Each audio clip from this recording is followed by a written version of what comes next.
Hello friends, എല്ലാവർക്കും പുതിയൊരു വീഡിയോയിലേക്ക് സ്വാഗതം. ചപ്പാത്തിയുടെയും പൂരിയുടെയും ഒക്കെ കൂടെ കഴിക്കാൻ പറ്റുന്ന നല്ലൊരു കിഴങ്ങ് കറിയുടെ റെസിപ്പിയാണ് ഇന്ന് നിങ്ങളുമായിട്ട് ഷെയർ ചെയ്യാൻ പോകുന്നത്.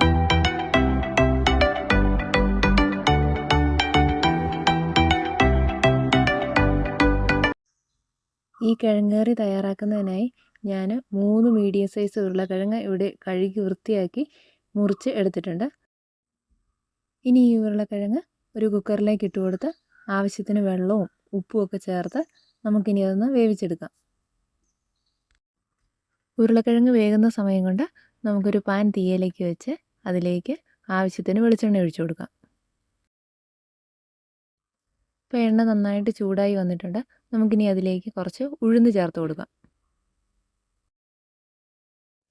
ഉഴുന്ന് ഇവിടെ നല്ലതുപോലെ മൂത്ത് വന്നിട്ടുണ്ട്. ഇനി അതിലേക്ക് കുറച്ച് കറിവേപ്പില, ഇനി വെളുത്തുള്ളി ഇഞ്ചി ചതച്ചതുണ്ട്, അതുകൂടി നമുക്കിതിലേക്ക് ചേർത്ത് കൊടുത്ത് നന്നായിട്ടൊന്ന് ഇളക്കി കൊടുക്കാം. വെളുത്തുള്ളിയുടെ ഇഞ്ചിയുടെയൊക്കെ പച്ചമണമൊക്കെ ഒന്ന് മാറി വന്നു കഴിയുമ്പോൾ അടുത്തതായിട്ട് ചേർത്ത് കൊടുക്കുന്നത് പച്ചമുളകാണ്. 3 പച്ചമുളക് മുറിച്ച് വെച്ചിട്ടുണ്ട്, അതുകൂടി നമുക്കിതിലേക്ക് ചേർത്ത് കൊടുക്കാം. പച്ചമുളക് നന്നായിട്ടൊന്ന് വാടി വന്നു കഴിയുമ്പോൾ നമുക്കിനി ഇതിലേക്ക് സവാളയാണ് ചേർത്ത് കൊടുക്കേണ്ടത്. 2 സവാളയാണ് ഞാനിവിടെ അരിഞ്ഞു വെച്ചിരിക്കുന്നത്, അതുകൂടി ചേർത്ത് കൊടുക്കാം. ഇനി ഇതെല്ലാം കൂടി നല്ലതുപോലെ ഒന്ന് നമുക്ക് വഴറ്റിയെടുക്കാം. സവാള പെട്ടെന്ന് വഴലുന്നതിനായിട്ട് കുറച്ച് ഉപ്പ് കൂടി ചേർത്ത് കൊടുക്കുന്നുണ്ട്. ഇപ്പോൾ സവാള നല്ലതുപോലെ വഴറ്റി നല്ല സോഫ്റ്റായിട്ട് വന്നിട്ടുണ്ട്. നമുക്കിനി ഇതിലേക്ക് ആവശ്യത്തിനുള്ള പൊടികൾ ചേർത്ത് കൊടുക്കാം. ആദ്യമേ തന്നെ 1 ടീസ്പൂൺ മഞ്ഞൾപ്പൊടിയാണ് ചേർത്ത് കൊടുക്കുന്നത്. അതിനുശേഷം 1/2 ടേബിൾ സ്പൂൺ മല്ലിപ്പൊടി, 1/2 ടീസ്പൂൺ ഗരം മസാല, ഇത്രയും പൊടികളാണ് ഞാനിവിടെ ചേർത്ത് കൊടുക്കുന്നത്. ഇനി ഇതിൻ്റെ എല്ലാം പച്ചമണം മാറുന്നതുവരെ നന്നായിട്ടൊന്ന് ഇളക്കി കൊടുക്കാം. ഇപ്പോൾ പൊടികളുടെ പച്ചമണമൊക്കെ മാറി റെഡിയായി വന്നിട്ടുണ്ട്. ഇനി നമുക്കിതിലേക്ക് വേവിച്ച് വെച്ചിരിക്കുന്ന ഉരുളക്കിഴങ്ങ് ചേർത്ത് കൊടുക്കാം. ഞാൻ ഉരുളക്കിഴങ്ങ് കുറച്ചുകൂടി ഒന്ന് ഉടച്ചിട്ടാണ് ചേർത്ത് കൊടുക്കുന്നത്, അപ്പോൾ കുറച്ചുകൂടി കറിക്ക് നല്ല കൊഴുപ്പ് കിട്ടും. ഞാൻ ഈ ഉരുളക്കിഴങ്ങ് കറിയിൽ തേങ്ങാപ്പാലൊന്നും ചേർക്കുന്നില്ല. വളരെ പെട്ടെന്ന് തയ്യാറാക്കുന്ന ഒരു കിഴങ്ങ് കറിയാണ്. അപ്പോൾ കറിക്ക് കുറച്ചുകൂടി ഒരു കൊഴുപ്പൊക്കെ കിട്ടുന്നതിന് വേണ്ടിയുള്ള ഒരു ടിപ്പാണ് ഞാൻ കാണിച്ചു തരുന്നത്. 1 ടേബിൾ സ്പൂൺ അല്ലെങ്കിൽ 1/2 ടേബിൾ സ്പൂൺ അരിപ്പൊടി എടുക്കുക. നമ്മൾ അപ്പോൾ ഇടിയപ്പമൊക്കെ തയ്യാറാക്കത്തില്ലേ, അതിൻ്റെ അരിപ്പൊടി എടുത്തിട്ട് അതിലേക്ക് ചെറു ചൂടുവെള്ളം ഒഴിച്ച് ഒന്ന് കലക്കി നല്ല കട്ടകളൊന്നും ഇല്ലാതെ ആക്കിയതിന് ശേഷം ഈ കറിയിലേക്ക് ചേർത്ത് കൊടുത്തു കഴിഞ്ഞ് കഴിഞ്ഞാൽ കറിക്ക് അത്യാവശ്യം നല്ല രീതിയിൽ കൊഴുപ്പ് കിട്ടും.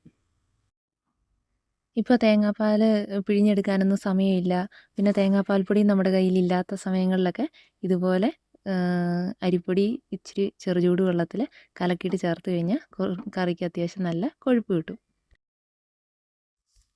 കറിയുടെ ഉപ്പൊക്കെ നോക്കി അതിനാവശ്യത്തിന് ഉപ്പൊക്കെ ചേർത്ത് കൊടുത്ത് കറി ഇവിടെ നല്ലതുപോലെ തിളച്ച് വന്നിട്ടുണ്ട്. നമുക്കിനി ഇതിലേക്ക് കടുക് താളിച്ചൊഴിക്കാം. അതിനായിട്ട് ഒരു ചട്ടി തീയിലേക്ക് വെച്ച് അതിലേക്ക് എണ്ണ ഒഴിച്ച് എണ്ണ ചൂടായി കഴിഞ്ഞപ്പോൾ ചെറിയുള്ളി, വറ്റൽമുളക്, കറിവേപ്പിലയൊക്കെ ഇട്ട് നല്ലതുപോലെ ഒന്ന് വഴറ്റിയെടുത്തിട്ട് നമുക്ക് അത് കറിയിലേക്ക് ചേർത്ത് കൊടുക്കാം. അങ്ങനെ വളരെ പെട്ടെന്ന് തന്നെ തയ്യാറാക്കാൻ പറ്റുന്ന ഉരുളക്കിഴങ്ങ് കറി ഇവിടെ റെഡി ആയിട്ടുണ്ട്. നമുക്കിത് ചപ്പാത്തിയുടെയോ പൂരിയുടെയോ ചോറിൻ്റെയൊക്കെ കൂടെ കഴിക്കാൻ നല്ല കോമ്പിനേഷനാണ്. നിങ്ങളെല്ലാവരും തീർച്ചയായിട്ടും ഈ റെസിപ്പി ഒന്ന് ട്രൈ ചെയ്ത് നോക്കണേ. ഞാനിന്ന് ഉരുളക്കിഴങ്ങ് കറിയുടെ കൂടെ കോമ്പിനേഷനാക്കി എടുത്തേക്കുന്നത് ചപ്പാത്തിയാണ്. ചപ്പാത്തിയുടെ കൂടെ വളരെ ടേസ്റ്റാണ് കഴിക്കാൻ. നല്ല കുറുകിയിരിക്കുന്ന തേങ്ങാപ്പാലൊക്കെ ചേർത്ത് നമ്മൾ തയ്യാറാക്കുന്ന ഉരുളക്കിഴങ്ങ് കറിയില്ലേ, അതുപോലെ തന്നെ ഇരിക്കും, നല്ല ടേസ്റ്റുമാണ്. വീഡിയോസൊക്കെ കാണുമ്പോൾ നിങ്ങൾക്ക് ഇഷ്ടപ്പെടുകയാണെങ്കിൽ വീഡിയോ ലൈക്ക് ചെയ്യുകയും ചാനൽ സബ്സ്ക്രൈബ് ചെയ്യുകയും കൂടി ചെയ്യണേ. എങ്കിൽ മാത്രമേ ഞാൻ അപ്ലോഡ് ചെയ്യുന്ന വീഡിയോസിൻ്റെ നോട്ടിഫിക്കേഷൻസ് നിങ്ങൾക്ക് കിട്ടത്തുള്ളൂ. See you again. Thank you.